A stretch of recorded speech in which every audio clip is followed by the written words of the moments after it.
우리는 살아오며 수없이 많은 선택을 해왔습니다. 그때는 맞다고 믿었던 결정도 있었고, 지금 돌아보면 마음이 쓰라린 결정도 있었습니다. 내 입에서 너무 날카롭게 튀어나간 한마디, 그때 조금만 더 참았으면 어땠을까 싶은 행동, 내가 지켜주지 못한 사람, 이런 장면들은 나이가 들수록 더 선명하게 떠오릅니다.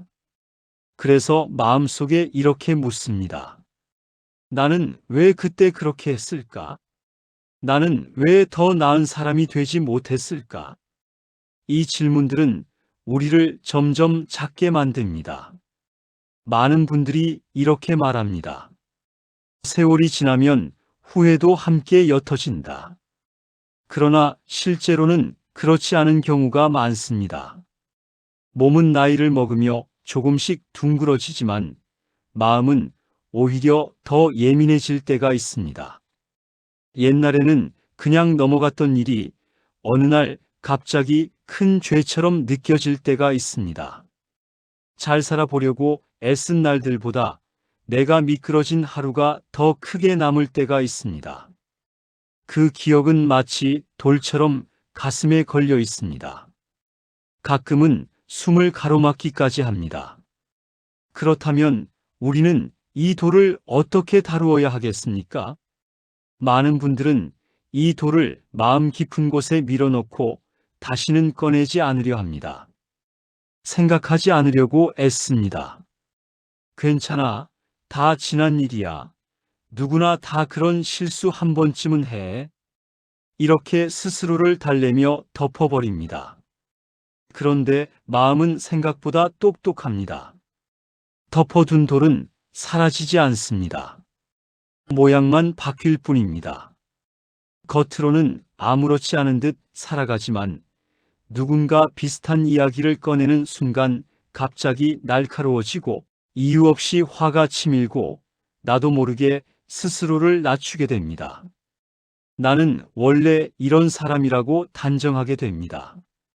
이 단정이야말로 우리를 약하게 만드는 족쇄입니다. 그래서 우리는 한 걸음 다른 길로 가야 합니다. 후회를 억지로 지우려 하지 않고 후회를 새로운 의미로 바꾸는 길입니다. 저는 그 시작이 바로 자기 용서라고 생각합니다. 나를 용서한다는 말은 내가 잘못한 일을 아무 일 아니라고 만든다는 뜻이 아닙니다. 그때의 나를 이해하려는 노력입니다. 그때의 나도 최선을 다하고 있었다는 사실을 인정하려는 태도입니다. 왜냐하면 우리는 언제나 그 순간의 마음과 그 순간의 체력과 그 순간의 환경 안에서만 선택할 수 있기 때문입니다. 완벽한 사람의 선택이 아니었습니다. 그때 있는 그대로의 나의 선택이었습니다. 나를 용서한다는 것은 잘못의 무게를 외면하는 것이 아니라 잘못의 무게를 혼자만 지고 무너지지 않겠다는 다짐입니다. 나를 용서하지 못하면 마음은 늘 과거에 붙잡혀 있습니다. 어제의 장면으로 오늘을 판단하고 오래전의 실수로 내 존재 전체를 재단합니다. 그때 그 한 번의 좌절 때문에 지금의 나도 부족한 사람이라고 단정해 버립니다. 그러면 오늘의 나는 어제의 그림자 아래에 갇힙니다. 현재의 나는 사라집니다.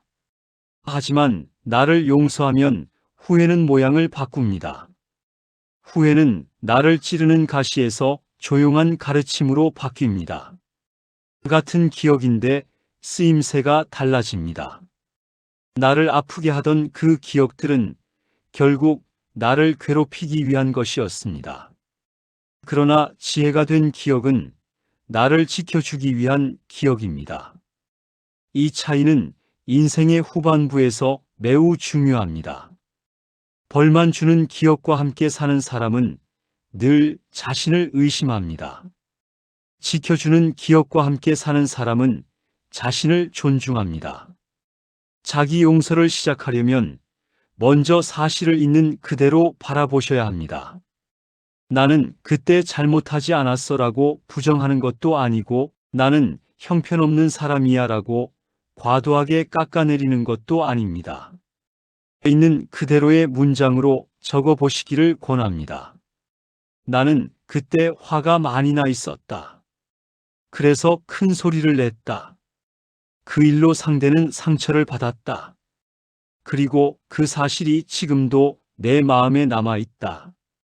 이처럼 사실을 차분하게 적어 놓으면 감정이 조금은 가라앉습니다.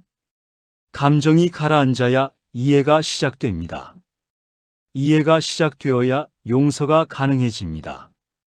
둘째로, 그날의 나를 둘러싼 상황을 함께 살펴보셔야 합니다. 우리는 자신의 실수에는 아주 냉정하면서 남의 실수에는 비교적 따뜻합니다. 왜냐하면 남에게는 상황을 붙여서 이해해 주기 때문입니다. 그 사람도 그날 많이 지쳐 있었겠지. 그 사람도 누군가에게 속상한 말을 들었겠지. 우리는 이렇게 타인의 사정을 헤아립니다. 그런데 내 일에 대해서는 그런 여유를 잘 주지 않습니다. 그때의 나는 어떤 몸 상태였는지, 어떤 걱정 속에 있었는지, 어떤 외로움 안에 있었는지, 그날은 누구에게도 기대지 못한 날은 아니었는지, 이 질문을 조용히 던져보시면 좋겠습니다. 그러면 미움의 칼날이 조금 무뎌집니다. 칼날이 무뎌지면 스스로를 조금 더 부드럽게 바라볼 수 있습니다. 셋째로, 사과할 수 있는 부분은 사과하시기 바랍니다. 용서는 책임을 피하는 기술이 아닙니다. 오히려 책임을 제대로 지는 힘입니다. 우리는 종종 이렇게 생각합니다. 이제 와서 사과해봐야 무슨 소용이 있겠나? 이미 다 끝난 일인데 괜히 다시 건드리면 더 아프지 않겠나? 물론 어떤 관계는 이미 멀어졌을 수 있습니다. 더 이상 연락할 수 없는 사람도 있을 수 있습니다. 그러나 그럴수록 마음속에서라도 그 사람 앞에 앉아 있다고 생각해 보시는 것이 좋습니다. 그리고 이렇게 말해 보십시오. 그때 나는 당신을 충분히 이해하지 못했다. 나는 나만 힘든 줄 알았다. 당신도 아팠다는 것을 이제 알겠다. 미안하다. 이 말은 상대를 위한 말이기도 하지만 나 자신을 위한 말이기도 합니다. 사과는 나를 낮추는 행위가 아니라 마음의 흐름을 다시 바로잡는 행위입니다. 흐름이 바로잡히면 죄책감은 서서히 부드러운 책임감으로 바뀝니다. 넷째로, 다시는 반복하지 않겠다는 다짐을 작게 세우는 것도 중요합니다. 사람은 같은 실수를 반복할 때 가장 깊은 자기 혐오에 빠집니다. 그래서 다짐이 필요합니다. 하지만 그 다짐은 너무 크지 않아야 합니다. 나는 이제 절대 화내지 않을 거야 같은 다짐은 지키기 어렵습니다. 지키기 어려운 약속은 또 다른 좌절을 낳습니다. 대신 이렇게 다짐하실 수 있습니다. 내가 마음이 들끓을 때는 바로 말하지 않고 잠시 자리를 벗어나겠다. 상대의 말을 끊고 판단하기 전에 한 번만 더 물어보겠다. 지금 당신은 어떤 마음이었나? 무엇이 제일 서러웠나? 이렇게 작은 다짐은 실제로 실천할 수 있습니다. 실천 가능한 다짐이 쌓이면 후회가 두려운 것이 아니라 나를 인도해주는 이정표가 됩니다.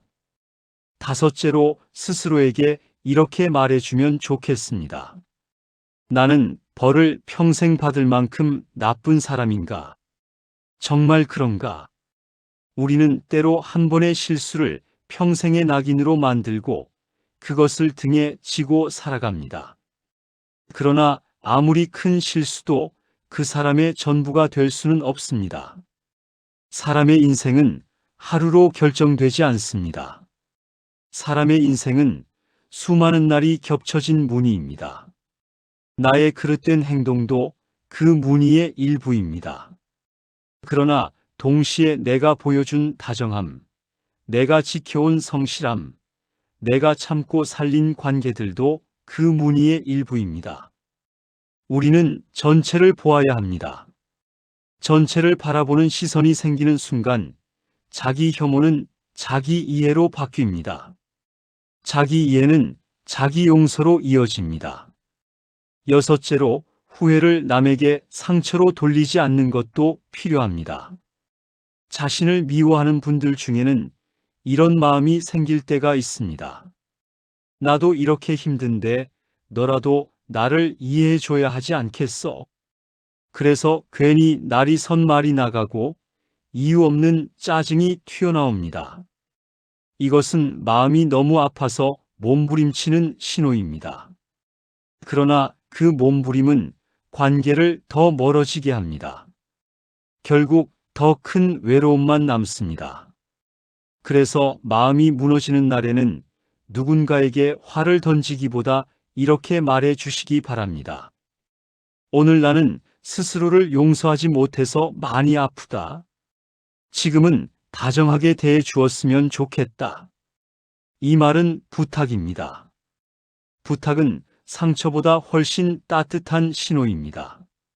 그 마음을 주고받으면 관계는 쉽게 끊어지지 않습니다.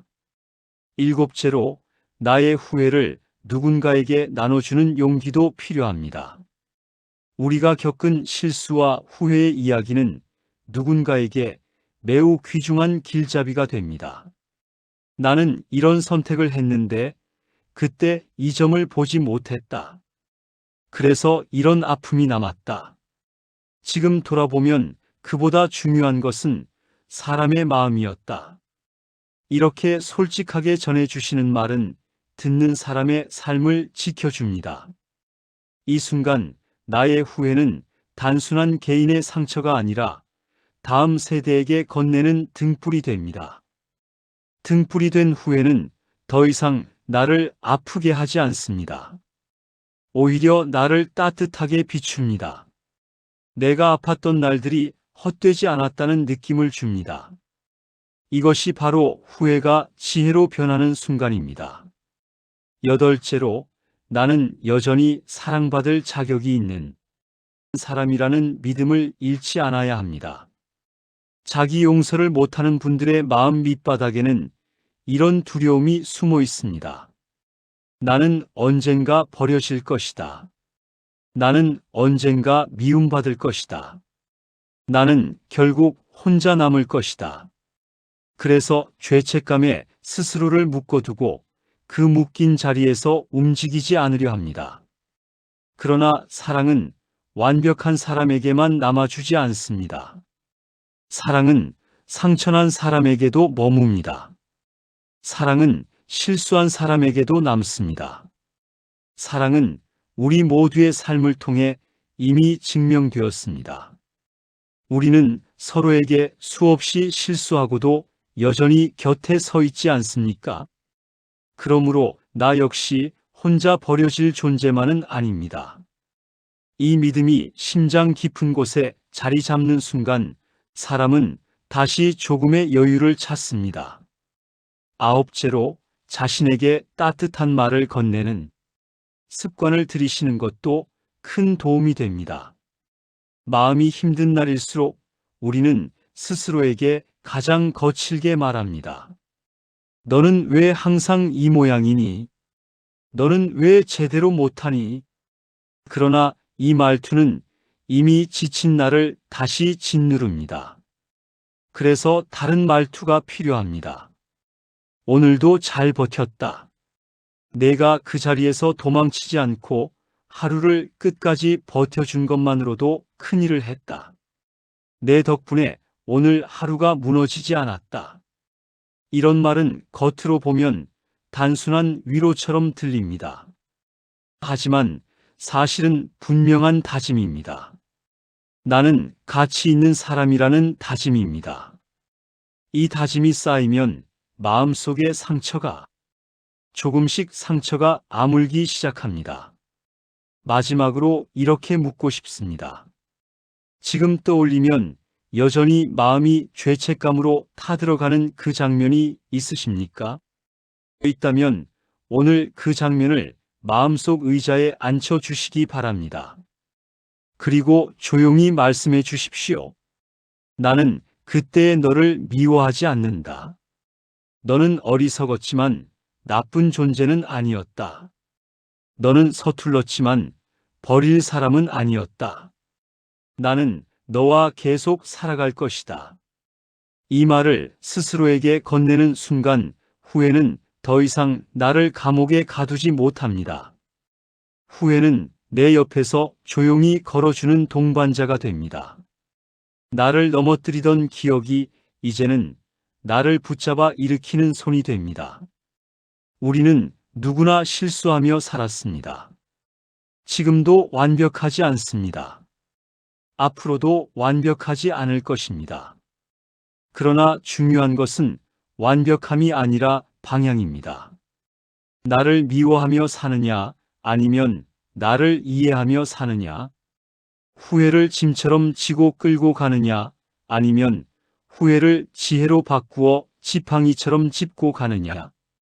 이 선택은 지금 이 순간에도 우리 손 안에 있습니다. 저는 여러분께 조용히 권하고 싶습니다. 자신을 벌주는 마음보다 자신을 돌보는 마음을 조금 더 선택해 주십시오. 그 선택이 남은 생의 얼굴을 부드럽게 바꿀 것입니다.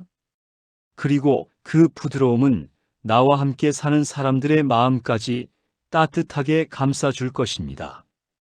그리고 마지막으로 꼭 기억해 주셨으면 합니다. 나를 용서하는 일은 게으름이 아니고 변명도 아닙니다. 오히려 용서는 가장 책임 있는 태도입니다. 왜냐하면 용서는 흔들린 마음을 다시 제자리에 놓아주기 때문입니다. 미움에 묶여 있으면 사람은 움직이지 못합니다. 그러나 용서가 시작되면 사람은 다시 걸을 수 있습니다. 다시 걸을 수 있는 사람은 오늘의 선택을 바꿀 힘이 생깁니다. 오늘의 선택이 바뀌면 내일의 관계가 바뀝니다. 내일의 관계가 바뀌면 결국 인생의 마지막 표정이 바뀝니다. 그래서 자기 용서는 남은 시간을 끝까지 귀하게 지키는 마지막 예의라고 믿습니다. 이 예의를 스스로에게 허락해 주시기를 바랍니다. 괜찮다고 억지로 말하는 것이 아니라 이제는 스스로를 존중하며 살아가겠다고 다짐해 주셨으면 합니다.